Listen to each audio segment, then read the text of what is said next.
आज हम लोग पढ़ेंगे साइंस का एक टॉपिक कोशिका संरचना व कार्य, जिसको बोलते हैं सेल स्ट्रक्चर।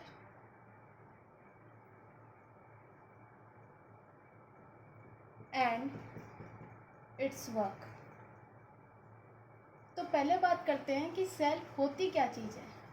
ठीक है, देखो सेल को समझने का सबसे अच्छा तरीका है ईंट।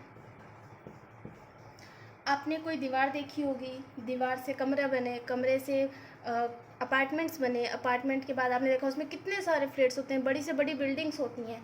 लेकिन उन बड़ी से बड़ी बिल्डिंग्स का अगर हम ये बात करें कि जो बेस है, यानी कि आप जब बात करते हैं कोई भी दीवार या रूम या बेस है, तो वो बेस कौन है? उसका बेस है वो छोटी छोटी ईंट जो उस दीवार को और उस दीवार से उस फ्लैट्स और उस अपार्टमेंट को बनाने के काम आती हैं। ठीक है, तो ये एक ईंट ही ये कह सकते हैं कि पूरी की पूरी बिल्डिंग्स को मैन्युफैक्चर करने में, कंस्ट्रक्ट करने में काम आती है। तो पूरी बिल्डिंग की जो बेस यूनिट है, जो मेन यूनिट है, वो कौन है? एक ईंट। उसी प्रकार से जो लिविंग ऑर्गेनिज्म होते हैं, यानी कि जो जीवित प्राणी होते हैं, उन जीवित प्राणियों में जितने भी जीवित प्राणी हैं उन सभी का शरीर कोशिकाओं से मिलकर बना है। जो मेन इकाई, जो जैसे एक बिल्डिंग की मुख्य इकाई ईंट है, वैसे एक मानव प्राणी की मुख्य इकाई जो है वो सेल है, यानी कोशिका है। ये तो बात हुई कि सेल क्या है। अब बात करते हैं कि सेल का सबसे पहले पता कैसे चला, इसके काम क्या होते हैं, ये कहाँ होती है। तो सबसे पहले बात करते हैं कोशिका के बारे में। तो रॉबर्ट हुक, जिनका नाम है, इन्होंने 1665 में पेड़ की एक छाल, जिसको कार्क कहते हैं, उस पर यूं डैश कुछ ये बोल सकते हैं जालीनुमा संरचना, मधुमक्खी के छत्ते जैसी कुछ आकार की स्ट्रक्चर देखी। और जब इन्होंने इस पर रिसर्च की तो इन्होंने एक सबसे बेसिक यूनिट फाइंड की, जिन्हें इन्होंने नाम दिया था सेल। यानी ये कह सकते हैं कि सर्वप्रथम कोशिका की खोज किसने की? तो रॉबर्ट हुक ने की। कब की? तो 1665 में की। ठीक है, उसके बाद बात करते हैं ऑर्गेनिज्म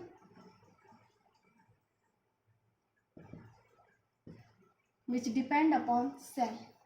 कोशिका पर आधारित जीव कितने प्रकार के होते हैं? तो कोशिका पर आधारित जीव दो प्रकार के होते हैं। एक होते हैं यूनिसेल्युलर, एक होते हैं मल्टीसेल्युलर।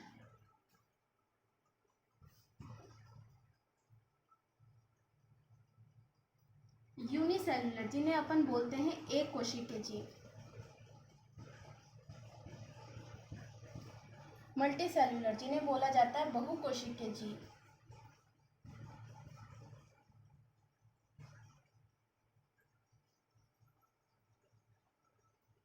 एक कोशिकीय जीव ऐसे लिविंग ऑर्गेनिज्म जिनके अंदर केवल एक सिंगल सेल होती है, एक ही कोशिका होती है, वो कहलाते हैं यूनिसेल्युलर। जैसे अमीबा, पैरामीशियम, ये जीव जो है ये एक सिंगल सेल वाले और लिविंग ऑर्गेनिज्म है। ये यूनिसेल्युलर के अंदर आते हैं। इन्हें एक कोशिकीय जीव कहा जाता है। क्यों? क्योंकि इनका पूरा जो शरीर है वो केवल एक कोशिका से मिलकर बना होता है। मल्टीसेल्युलर ऐसे जीव जिनका शरीर अनेकों कोशिकाओं से मिलकर बनता है, वो बहुकोशिकीय जीव कहलाते हैं। जैसे हम बात करते हैं जंतु यानी प्राणी, पादप। हमारे शरीर की भी अगर हम बात करें तो हमारे शरीर के अंदर अरबों खरबों कोशिकाएं हैं जिनसे मिलकर हमारा शरीर बना है। तो हम यानी जंतु और पादप जो हैं ये एक बहुकोशिकीय जीव हैं। इनके अंदर अनेकों प्रकार की कोशिकाएं हैं जो भिन्न भिन्न कार्य करने के लिए प्रयोग आती हैं। ये कैसे कार्य करती हैं, ये कोशिकाएं कैसे ग्रुप बनाती हैं, इन सब के बारे में भी हम आगे पढ़ेंगे। तो पहले बात करते हैं सिंगल सेलुलर। देखिए हमारी बॉडी के अंदर, यानी जितने हमारी स्पेशली नहीं, इनफैक्ट जितने भी लिविंग ऑर्गेनिज्म हैं उन सब के अंदर काफ़ी क्रियाएं होती है, जैसे श्वसन,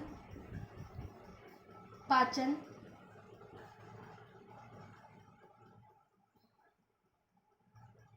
उत्सर्जन। इस तरीके की ऐसी बेसिक चीज़ें जो हर जीवित प्राणी को जीवित रहने के लिए करनी होती हैं। ये सभी प्रकार की क्रियाएं जो सिंगल सेल यानी जो यूनिसेलुलर होते हैं, अमीबा, पैरामीशियम, उनके अंदर जो वो एक कोशिका होती है, वो एक ही कोशिका श्वसन का कार्य भी वही करती है, पाचन का कार्य भी वही करती है, उत्सर्जन का कार्य भी वही करती है। मतलब जितने भी जो हमारी बॉडी के इंटरनल जो वर्क होते हैं वो केवल एक ही कोशिका के द्वारा फुलफिल होते हैं यूनिसेलुलर के अंदर। जबकि जो मल्टी सेलुलर जीव होते हैं, जो बहुकोशिकीय जीव होते हैं, उनके अंदर सभी कार्यों को करने के लिए अलग अलग कोशिकाओं के समूह बने होते हैं। ये बोल सकते हैं जैसे हर वर्क को करने के लिए अलग अलग ग्रुप ऑफ सेल्स बनी होती हैं। इन ग्रुप ऑफ सेल्स यानी कोशिकाओं के समूह को बोलते हैं उत्तक। अब ये उत्तक कैसे काम करते हैं? ये कोशिकाएं आगे कोशिकाओं के अंदर जो पार्ट्स होते हैं जिनसे ये मिलकर बनी होती हैं, कौन सा पार्ट्स क्या काम करता है, पादपों में कौन सी कोशिकाएं होती हैं, जंतु में कौन सी कोशिकाएं होती हैं, इनके बारे में मैं आपको नेक्स्ट वीडियो में बताऊंगी।